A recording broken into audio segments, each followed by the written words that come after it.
salam sejahtera untuk kita semua. Perkenalkan, saya Sri Suryaningsih, Magister Pendidikan. Saya merupakan salah satu dosen di program studi S1 Pendidikan Guru Sekolah Dasar STKIP Harapan Bina. Sebagai seorang dosen, tentu saya wajib melaksanakan tridharma perguruan tinggi yang meliputi pelaksanaan pendidikan atau pengajaran, penelitian, dan pengabdian kepada masyarakat.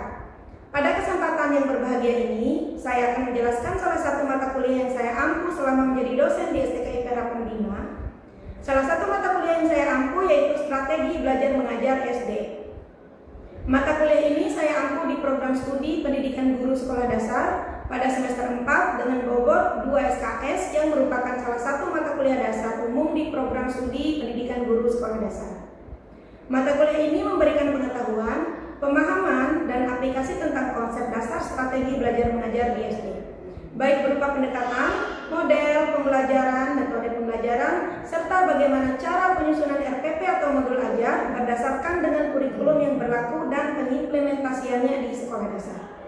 Mata kuliah ini memiliki 5 CPL yang akan dicapai yang meliputi 1. CPL sikap, yaitu menjunjung tinggi nilai kemanusiaan dalam menjalankan tugas berdasarkan agama, moral, dan etika. 2. CPL pengetahuan, yaitu menguasai konsep tentang karakteristik perkembangan anak SD dan menguasai konsep kurikulum, strategi, pendekatan, model, dan metode di SD. 1. CPL keterampilan umum, yaitu mampu menerapkan pemikiran logis, kritis, sistematis, dan inovatif dalam konteks pengembangan atau implementasi ilmu pengetahuan dan teknologi yang memperhatikan dan menerapkan nilai humaniora yang sesuai dengan bidang pembelajaran di SD. Dan 1. CPL keterampilan khusus, menyusun dan mengimplementasikan RPP atau modul ajar yang dikembangkan berdasarkan teori yang telah didapatkan. Dari CPL tersebut, kemudian diturunkan menjadi 5 CPMK. Selanjutnya dari 5 CPMK kemudian dibagi ke dalam 8 sub CPMK, dan dari 8 sub CPMK kemudian dialokasikan ke dalam perkuliahan yang terdiri dari 14 kali pertemuan tatap muka tidak termasuk UTS dan UAS. Pendekatan pembelajaran yang digunakan adalah Student Centered Learning atau SCL. Pendekatan ini dipilih agar dalam proses pembelajaran mahasiswa menjadi subjek utama dan diharapkan menjadi lebih aktif dan dosen cukup berperan sebagai fasilitator. Model yang digunakan dalam pembelajaran ini yaitu Problem-Based Learning atau PBL. PBL merupakan pembelajaran yang dimulai berdasarkan masalah yang kemudian dicarikan solusi penyelesaian masalah. Berdasarkan model PBL ini, mahasiswa bersama anggota kelompok akan menyusun strategi pembelajaran yang memungkinkan dapat mengatasi masalah-masalah yang ada di lingkungan sekolah dasar. Kemudian mahasiswa akan melakukan presentasi hasil dan memberikan pendapat terhadap hasil kelompok lain, sehingga mahasiswa akan terbiasa mengatasi masalah yang ada di sekolah dasar dalam konteks pembelajaran yang berdampak pada peningkatan kemampuan mengajar mahasiswa. Perangkat atau media pembelajaran yang saya gunakan meliputi LMS. Ini digunakan dalam rangka mengelola kelas e-learning. Kedua, Zoom Meeting dan Google Meet sebagai media tatap maya. Ketiga, PPT digunakan dalam penyampaian materi. Dan terakhir, aplikasi WhatsApp saya gunakan untuk koordinasi dengan mahasiswa. Bentuk penilaian yang saya gunakan adalah penilaian holistik, di mana saya menilai secara keseluruhan sehingga CPL yang diharapkan dapat terukur. Demikian penjelasan singkat tentang mata kuliah strategi belajar mengajar SD yang saya ampu. Selanjutnya, saya akan melakukan praktek pengajaran mata kuliah strategi belajar mengajar SD pada pertemuan kelima dengan topik model-model pembelajaran di SD. Sekian, wassalamualaikum warahmatullahi wabarakatuh. Assalamualaikum warahmatullahi wabarakatuh. Waalaikumsalam warahmatullahi wabarakatuh. Selamat siang. Siang, Bu. Kembali lagi ketemu sama saya di mata kuliah strategi belajar mengajar SD. Sebelum kita masuk ke materi pelajaran, mari kita berdoa sesuai dengan keyakinan agama kita masing-masing. Berdoa mulai.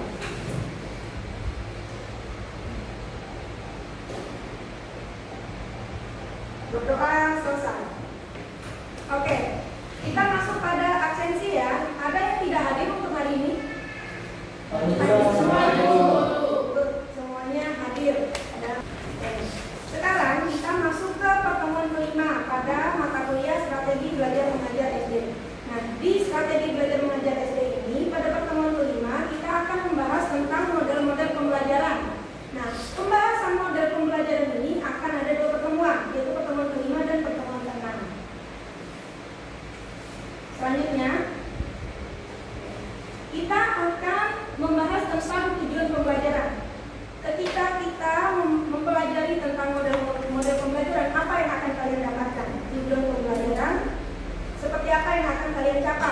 Yang pertama, mahasiswa dapat menelaah konsep dasar model pembelajaran. Kedua, mahasiswa dapat membedakan jenis-jenis dari model pembelajaran. Ketiga, mahasiswa dapat menyimpulkan model pembelajaran yang mendukung implementasi kurikulum merdeka. Kenapa seperti ini? Karena sekarang kurikulum yang diterapkan di sekolah itu adalah kurikulum merdeka. Dan keempat, mahasiswa dapat memberikan contoh penerapan model pembelajaran yang dikaitkan dengan materi yang ada di sekolah dasar. Jadi setelah kalian mengetahui apa itu model pembelajaran, jenis-jenisnya seperti apa, kalian akan dapat menyusun bagaimana implementasi dari model-model pembelajaran itu terhadap materi dan mata pelajaran yang ada di sekolah dasar. Oke, kita sekarang masuk ke apa itu model pembelajaran. Ada yang tahu tidak apa itu model pembelajaran? Saya tuh. Oke, silakan Anissa.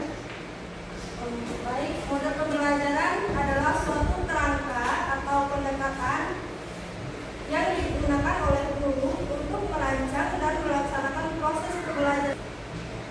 Untuk merancang. Ada lagi yang lain? Saya Bu. Silakan Misna.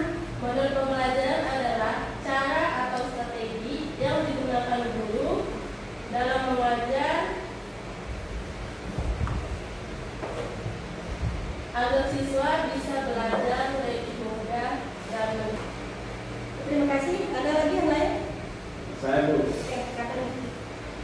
Model pembelajaran adalah kerangka kerja atau pendekatan sistematis yang digunakan oleh pendidik untuk merencanakan, melaksanakan, dan mengevaluasi kegiatan belajar.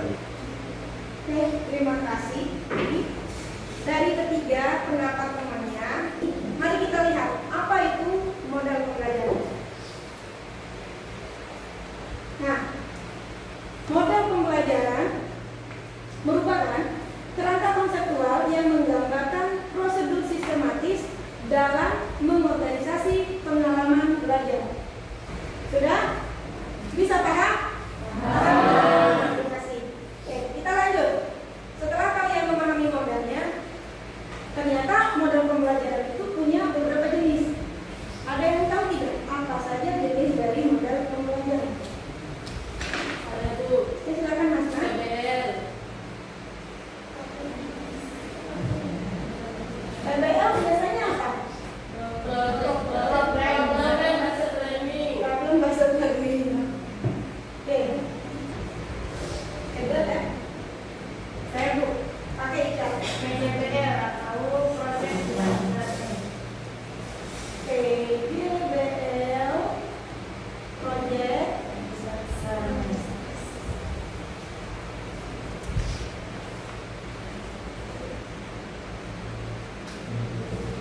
Terima kasih Isya.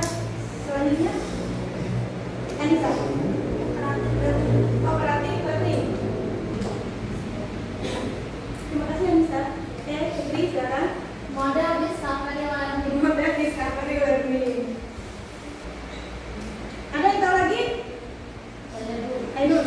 model inquiry learning, Inquiry learning. Inquiry learning.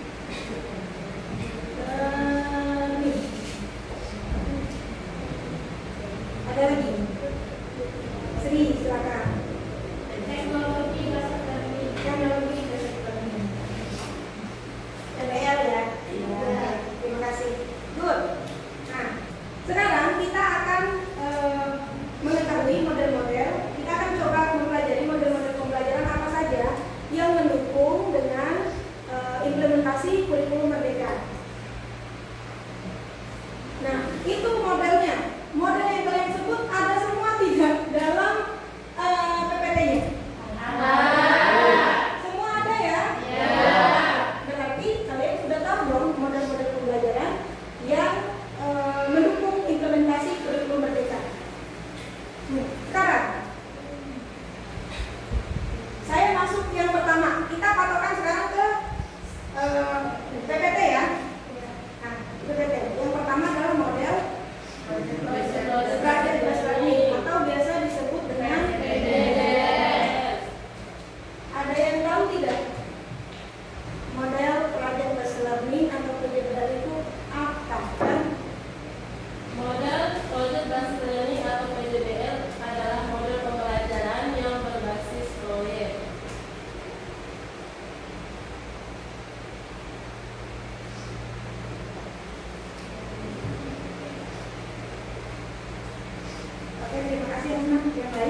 Ya, Fitri, Yani.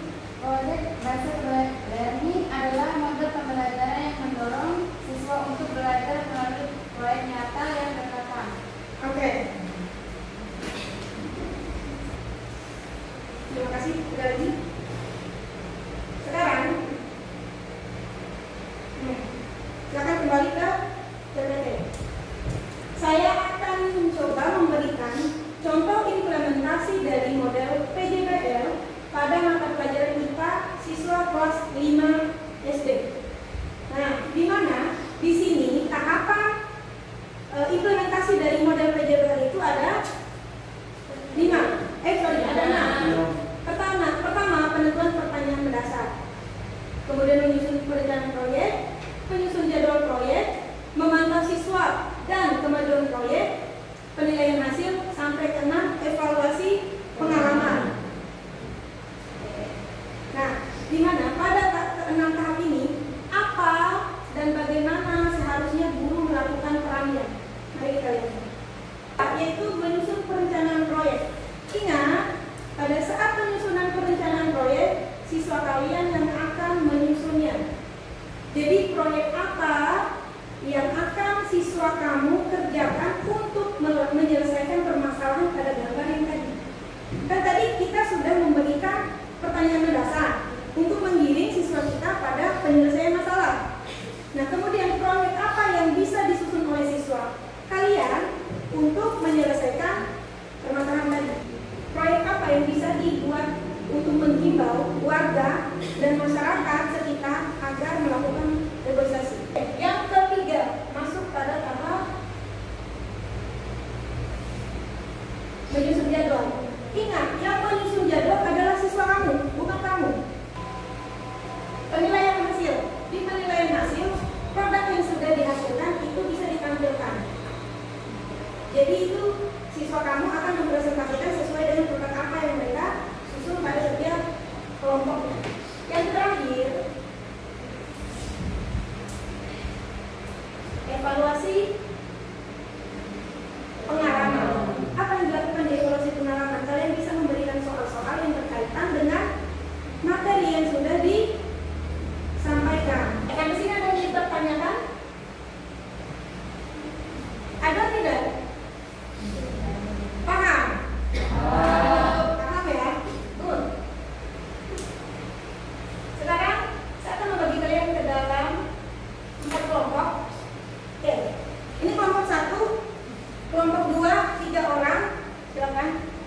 Kelompok 4, kelompok 3, kelompok 4. Nah. Ya, ini kelompoknya. Jadi bisa biar menghadap ini ke sini. Diki sama Sri ke sini. Nah, ini bertiga, ini bertiga, ini bertiga.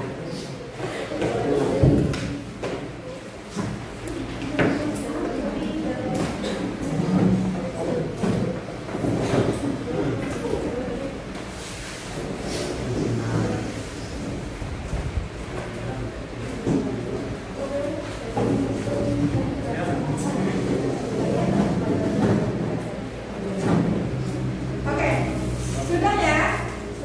Kelompoknya sudah. Sekarang ini aktivitas kelompoknya apa? Tadi kita sudah membahas tentang model PJBL dan apa saja tahapan model PJBL serta contoh implementasinya pada pembelajaran di SD. Saya mau kalian akan menyusun penerapan model PJBL pada mata pelajaran. Kelompok 1 akan mendapatkan mata pelajaran matematika. Kelompok 2 IPS. Kelompok 3 bahasa dan kelompok 4 PPKN. Silakan, berdasarkan 6 tahapan tadi, susunlah apa saja yang akan kalian lakukan sebagai seorang guru, sebagai calon guru terhadap penerapan model PJBL. Dan itu pembagiannya per mata pelajaran. Silakan. Penyusunannya saya kasih waktu 5-7 menit ya. Nanti kita akan presentasikan hasilnya.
Silakan untuk mempresentasikannya, dan kelompok lain silakan mencermati hasil dari presentasi teman kalian di kelompok yang presentasi.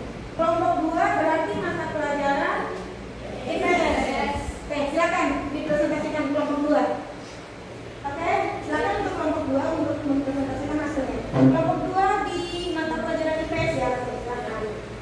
Baik, bismillahirrahmanirrahim. Assalamualaikum warahmatullahi wabarakatuh. Waalaikumsalam. Perkenalkan, kami dari kelompok 2. Di sini kami akan mempresentasikan hasil diskusi kami tentang menyusun penerapan model PJBL pada mata pelajaran IPS. Dan langkah-langkah pembelajaran model PJBL atau Project Based Learning. Yang pertama, penentuan pertanyaan mendasar. Guru memulai dengan menampilkan video atau gambar keragaman budaya seperti tarian, rumah adat, bahasa daerah, dan lain-lain. Yang kedua, guru mengajukan pertanyaan berupa pertanyaan yang pertama, mengapa masyarakat Indonesia bisa memiliki budaya yang berbeda-beda? Selanjutnya pertanyaan yang kedua, bagaimana kita bisa saling menghargai dalam perbedaan budaya? Lanjut pada tahapan yang kedua, menyusun perencanaan proyek. Yang pertama, siswa dibagi dalam 4 kelompok. Yang kedua, tiap kelompok memilih satu daerah di Indonesia untuk diteliti. Daerah yang kita ambil di sini yaitu Bali. Rencana proyek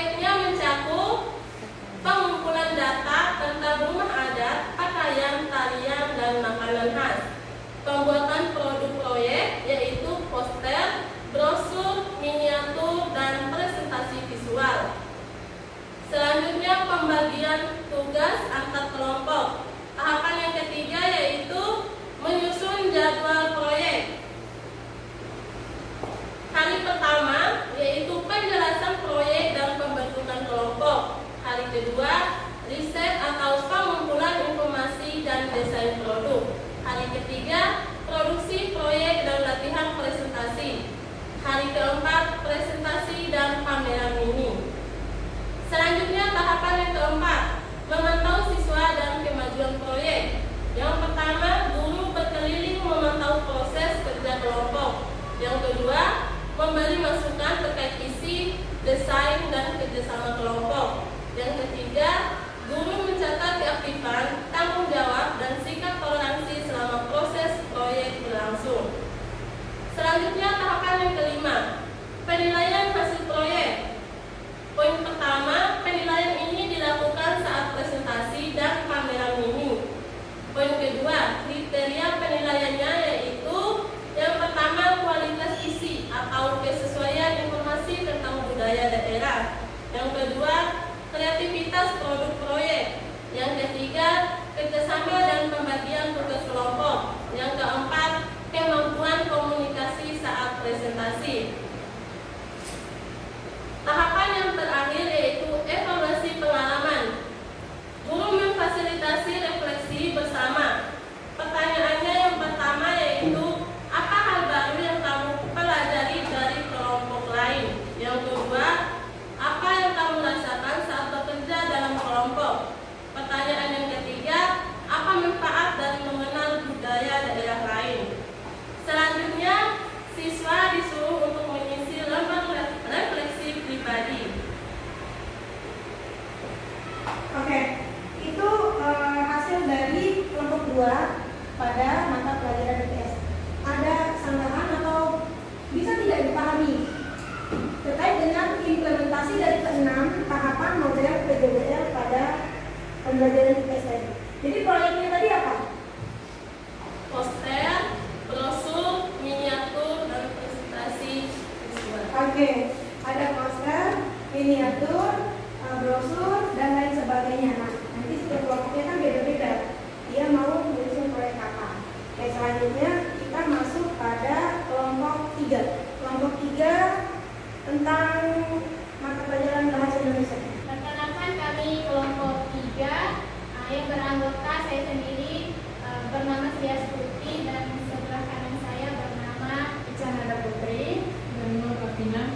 Baik, kami di sini akan mempresentasikan hasil penerapan PJBL atau Project Based Learning. Berikut langkah-langkah penerapan PJBL. Pertama, menentukan pertanyaan mendasar. Guru mengajukan pertanyaan pemantik, misal, apa itu cerita fabel? Yang kedua, menyusun perencanaan proyek. Guru menjelaskan proyek yang akan dikerjakan. Siswa akan membuat buku mini cerita fabel berisi cerita pendek dan gambar sederhana. Ketiga, menyusun jadwal proyek. Hari pertama, diskusi dan menentukan ide cerita fabel. Hari kedua, menulis draft cerita dan ilustrasi. Hari ketiga, menyusun dan menyajikan buku mini. Yang keempat, memantau siswa dan kemajuan proyek. Guru berkeliling dan memantau kerja kelompok, memberikan umpan balik secara langsung, mencatat perkembangan di lembar observasi. Yang kelima, penilaian hasil proyek. Penilaian dilakukan berdasarkan isi cerita atau alur dan kreativitas, 2 tata bahasa, 3 kerjasama tim, dan yang keempat presentasi dan penyajian buku mini. Yang terakhir, evaluasi pengembangan belajar. Refleksi bersama, misal apa yang kalian pelajari dari membuat cerita fabel.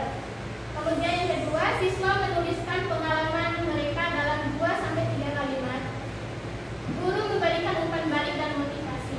Sekian dari presentasi kami. Oke, berdasarkan presentasi kelompok 3 itu pada mata pelajaran bahasa Indonesia, proyek apa yang dilakukan yang diberikan oleh kelompok 3 terhadap mata pelajaran bahasa Indonesia tadi? Membuat buku mini. Tadi di kelompok 2 itu sudah pada mata pelajaran IPS itu apa proyeknya? Poster, Selain itu? brosur, Selain itu? miniatur, dan presentasi visual.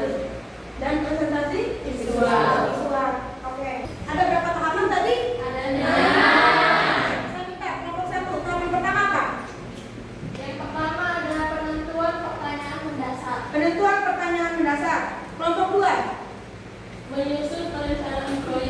Menyusun perencanaan proyek. Kelompok 3, Menyusun jadwal proyek. menyusun jadwal proyek. Dan keempat, lewat kelompok 4, Memantau siswa dan kemajuan proyek. memantau siswa dan kemajuan proyek. Saya kembali kelompok 2, Penilaian hasil. penilaian hasil. Kelompok 1, Evaluasi pengalaman. evaluasi pengalaman. Ada 6 tahap implementasi model project based learning. Oke, sudah bisa ya? Sekarang, nah ini tugas kelompoknya. Nanti di pertemuan selanjutnya kalian akan membawa pembahasan tentang kelompok 1 model PBL, dan nanti itu sekaligus sama bagaimana cara implementasinya di sekolah dasar. Ini sudah saya bagikan.